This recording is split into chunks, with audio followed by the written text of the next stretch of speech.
What's going on, guys? So today's video we're going to be showing you how to flash Marlin onto your Tronxy.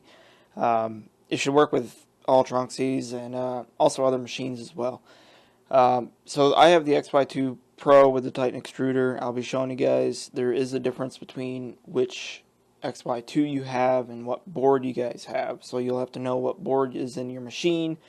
I'll go over that. It's real easy to find, and we're going to be doing this all just using the SD card. You don't have to have the USB plug-in for your machine. We're going to be going over Visual Studio Code, getting platform I/O, and getting the file on there, the firmware, and going over the firmware and selecting it and defining what you guys need to define in there. So let's go ahead and get started on that. I'll see you guys in a sec. Alright, before we get into the computer mumbo jumbo, let's go ahead and get all the information we need from our machine. So the way they got it set up now is we don't really have to get too much, just our board.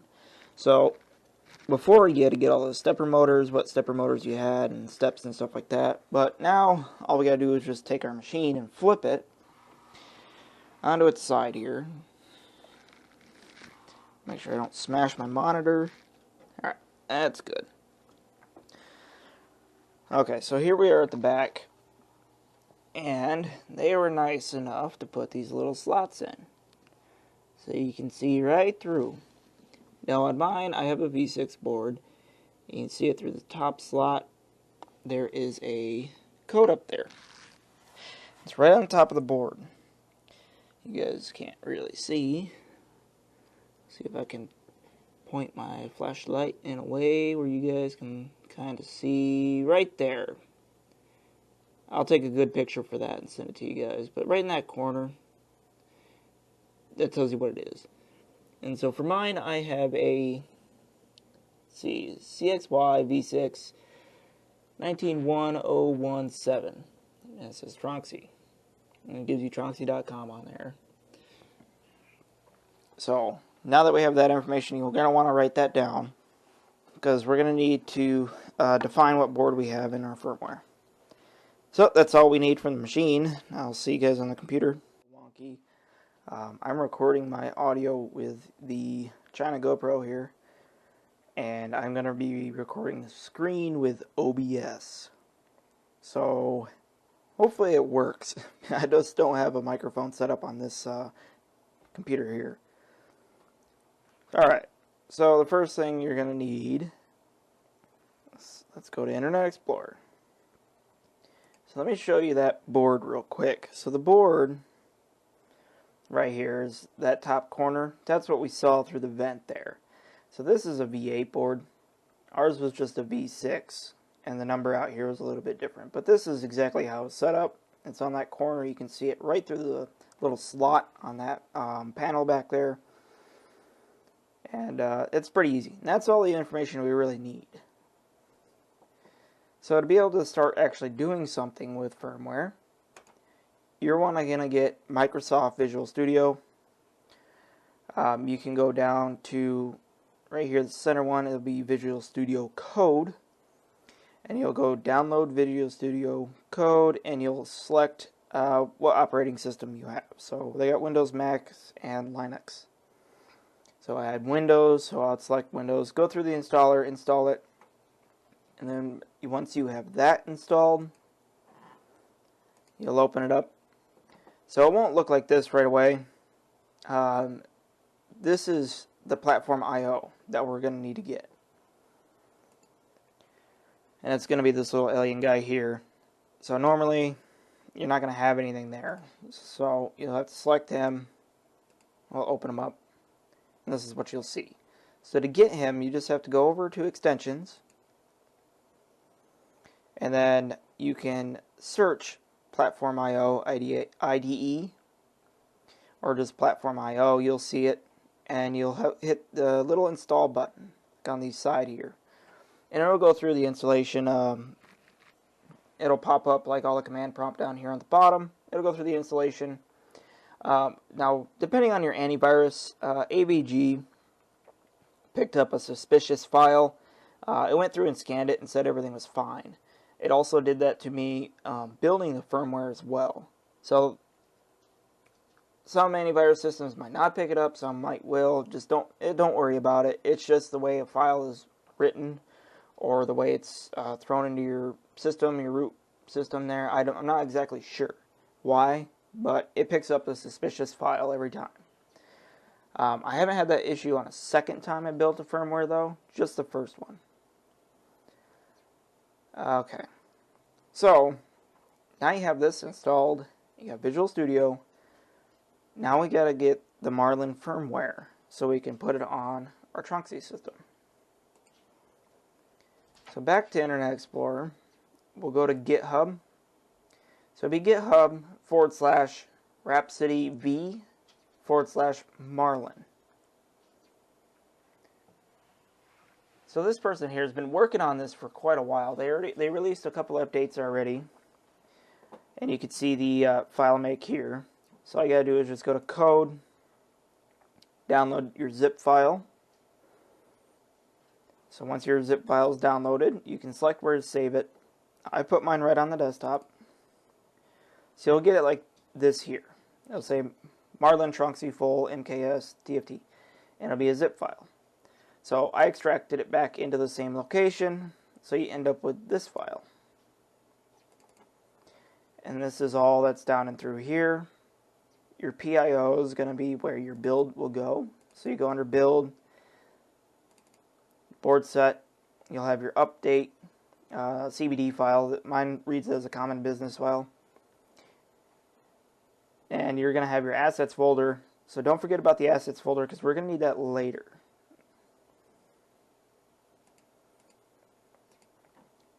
So we'll close out of that. Now let's open back up here. So we're going to go to a new project. Just kidding. We're going to go to open a project. And you'll just select where you saved it. So you just want to hit the Marlin Tronxy full, bring up this, hit open. So you're going to have to give it a second to load this up. Once it's all loaded up, I want to go to Marlin on the Side Explorer window, Configuration H. So all through here is everything you have to define for your Tronxy system. So as you can see, right up top they commented just uncomment the option for your machine. So the V6, 330s, 400, 500s, I think those are the XS5s or X5S, whatever they're called. The big cube-shaped machines there. We got the V5, 330s. I think that's the XY3. I have a couple other XY3s. The V8 board with a 220 size build plate, Titan extruder. So here's ours right here. So this right here, it says thanks to Emmanuel Hayes, sorry about that. And he already put all the XY2 stuff in here that we need. So all you have to do is find your board. So mine's the V6 board. Our bed's 255 by 255. Okay, sorry about that. Got a phone call. So yes, where we were here. So in the firmware here, yeah, we got our XY2 printer. We got the V6 board. 255 is our bed size. And for mine, I do have the Titan extruder, so we'll select that. So when you define these, normally they're commented out, like so. So that's how they'll look. So you just find the one you need and delete the comment slashes there, and that will now define that there. And you just come down a little bit, down to line 60. So this is your UI that you want to use for the machine. So we have the TFT Classic, the Color, and the Lvgl.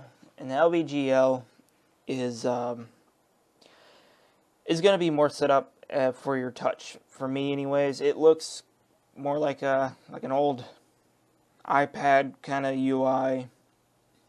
But I think it works a lot better with the touch screens. Now, if you had like the Ender and you had the little knob, the classic color UI that you usually see on like the Ender with the Marlin, that's what those are. But I'll show you guys this one and how to actually get it set up, because I know a lot of people have the black screen issues, and I ran into that as well, and there was just an extra step you have to set up for these. So I did get this information on getting this set up. I got it from a guy. It's Jeff's 3D Corner. I watched some of his video on there, and this was an update version that he did later on. He has a first version in the second video. He had an update for this. But he goes with the color UI, and he didn't really explain anything with the Lvgl Ui, and that's what I wanted to do today, is to go over this. Alright, so you got your machine defined, your UI defined, and you can scroll through here if you want and see what else is all defined with everything. And you can see that stuff does get defined and stuff doesn't get defined. So like this right here, it defines all this right here for us.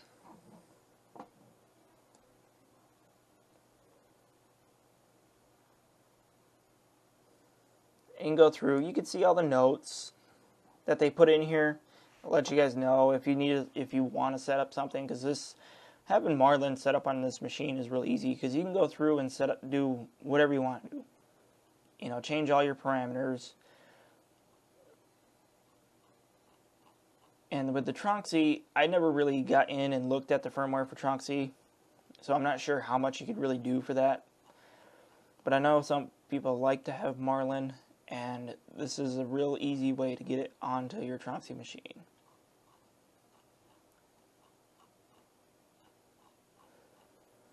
So scrolling through here, they have like examples, your nozzle to probe offsets.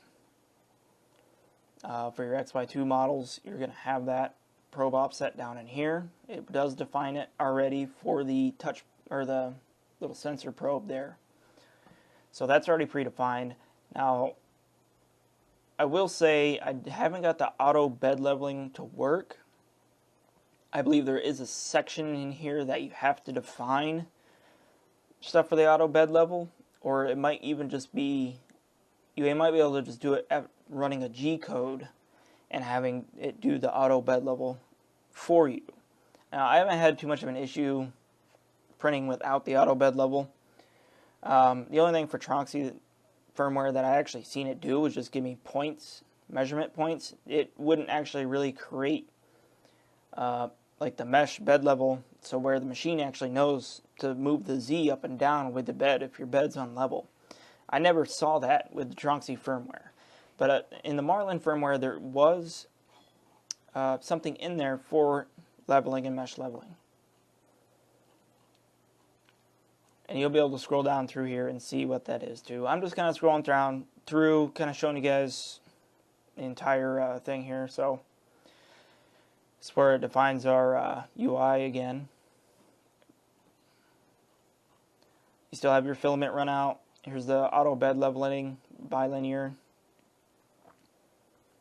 It's going to enable leveling after G28.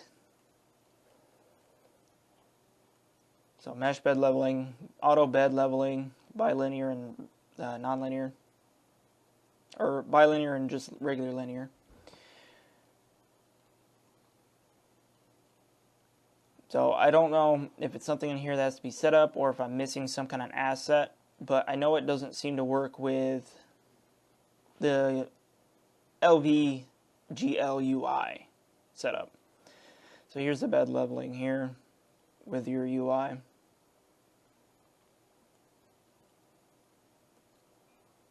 So it's supposed to go to the corner, the inset in the corner.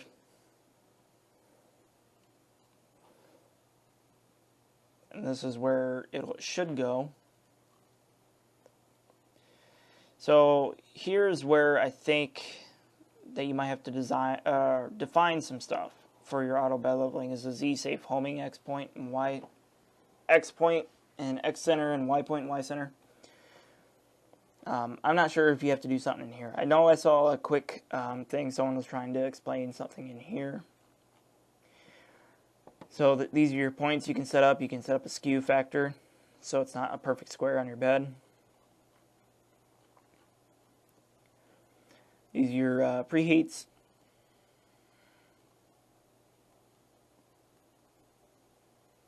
This will be your nozzle park.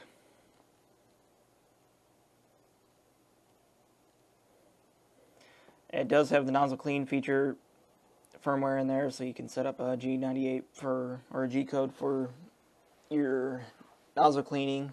I think Cura has a nozzle cleaning on there. This printer doesn't have a brush or anything for it to go to.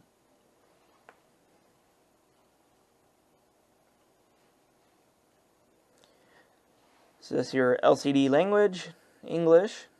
As you can see, they also have, Japanese. They have support for other languages as well. It'll be in there when you first load it up. It'll tell you language. And we'll scroll down through. These are all the different displays. It defines what display you have.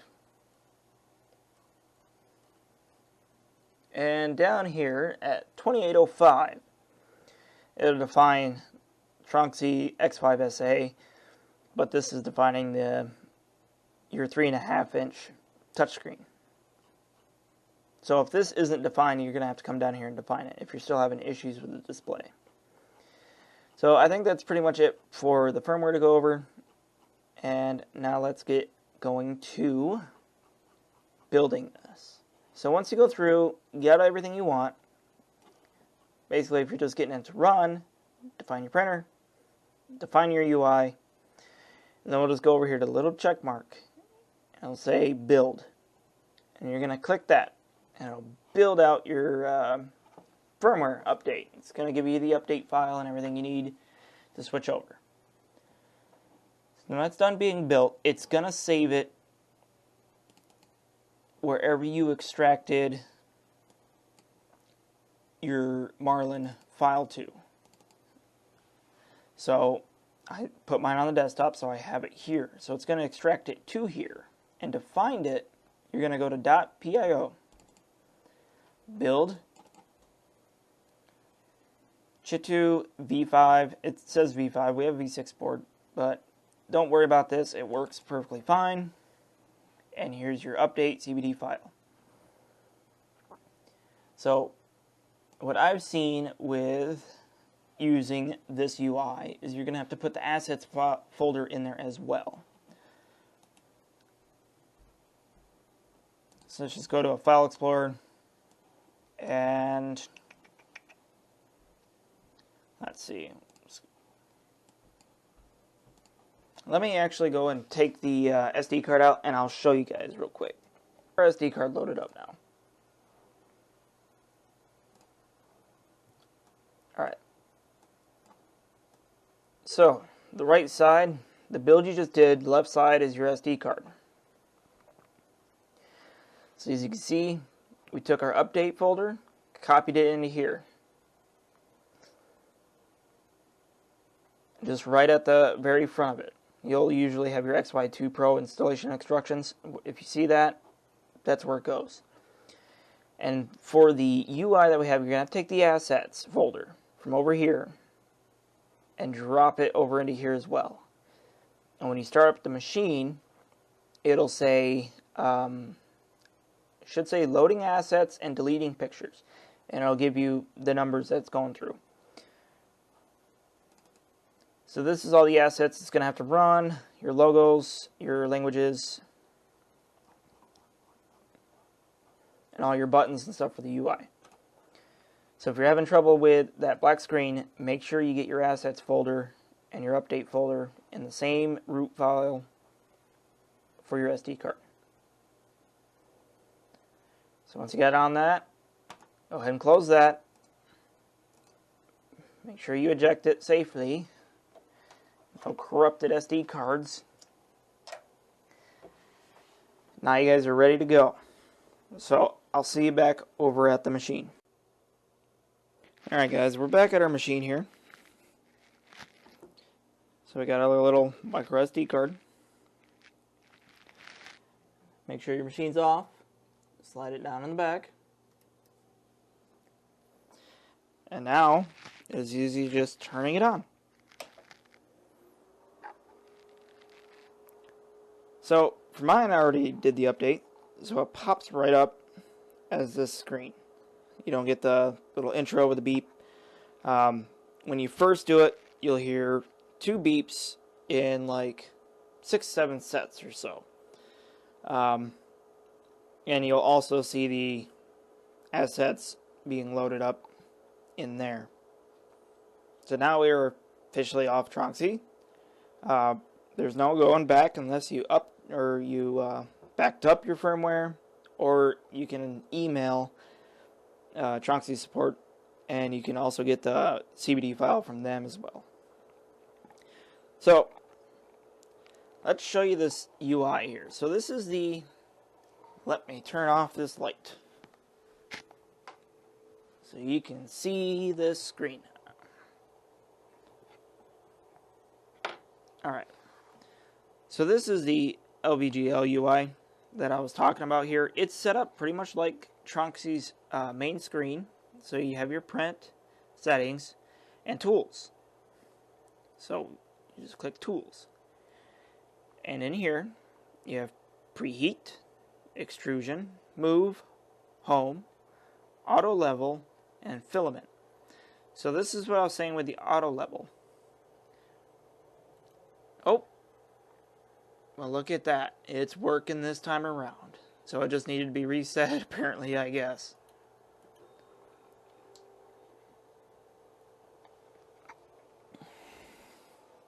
So we'll just do this. I'll let it run, show you guys that if you did get it set up right, it should be fine. If something does go wrong, you can easily turn off your motors, but the sensor is red and the firmware does recognize everything in there.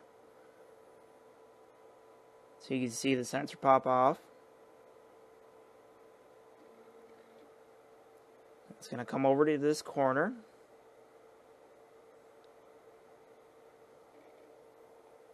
And it's going to kind of do like the same points that you guys are used to. Let me kick this light back on so you guys can see.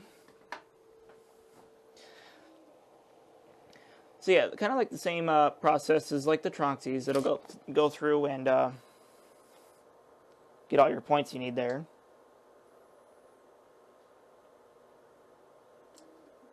I just broke my finger, man. Oops.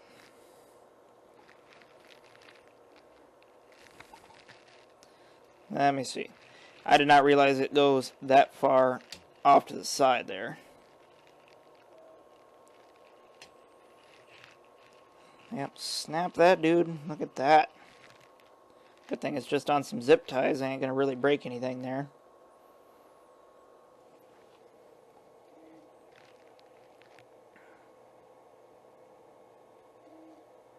There we go. Just tilt that out of the way. Now you guys get to see a little destruction on camera. So one thing you guys will notice as well is the machine moves around a lot quicker. Not so much the printing, but just the actual traversing around. It homes faster, it'll do the bed level a lot quicker, and it just seems to run a little bit smoother. Like the Tronxy's firmware, I think, is just like, you know, Marlin 1.0 or something, I'm not sure. The same thing with their slicer. Their slicer just seemed like a really outdated Cura version. And there you go, the auto level's now been completed. And then let's continue. So we got filament, you got load and unload, and it shows you extrusion 1. Under settings, now this, you get a lot of settings in here. So you get your EEPROM set, you can store your settings, revert to factory, your fans, go to about, it'll tell you your board, says Chit2 3D, and it tells you your firmware, which is Marlin Bug Fix 2.0. Turn your motors off. Configuration. Now under configuration, you have machine settings, acceleration, max speed settings, motor settings. You can set your steps.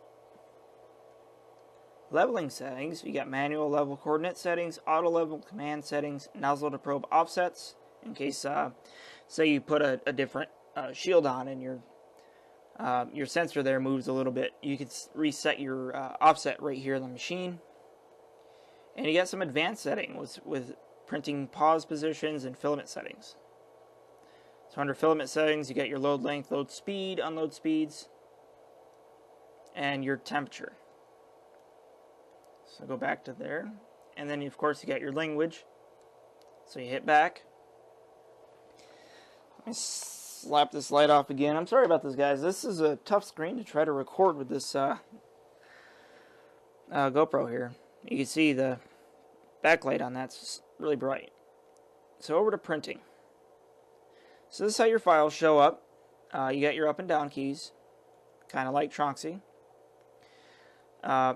You'll hit it and it'll just bring your file up, and it's like print this model, and you can hit confirm or cancel.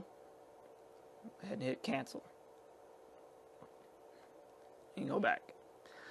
So the UI is very nice. It's very quick. Turning on the machine, it's just instant. You don't have the little musical tones. In the firmware, you can set up your own tone, your own music tones and stuff like that. There's a section in there. It says if you have a multiple frequency speaker, please insert the stuff there. So yeah, you can set all that up. So I think that's going to do it for this video, guys. Yeah, you're on Marlin now. It's a little wonky at first. You might be missing a couple features like that auto bed level. That never worked for me until now. So it might just take a couple of restarts for everything to take effect for you guys. But yeah, if you're having the black screen, make sure the Tronxy is defined for the screen, like way down there at line 2800 something. And make sure that assets folder is on the SD card as well, because that's has to pull the information from that card to build this. But I think that's going to do it for this video, guys. I'll show you real quick. We'll just go to Tools and we'll go to Home. I'll show you the homing process. You can also home different axes as well, X, Y, and Z, or you can go All. So I'm going to hit All. And I'll kind of show you this homing process here. It's actually pretty neat. I'll set you down.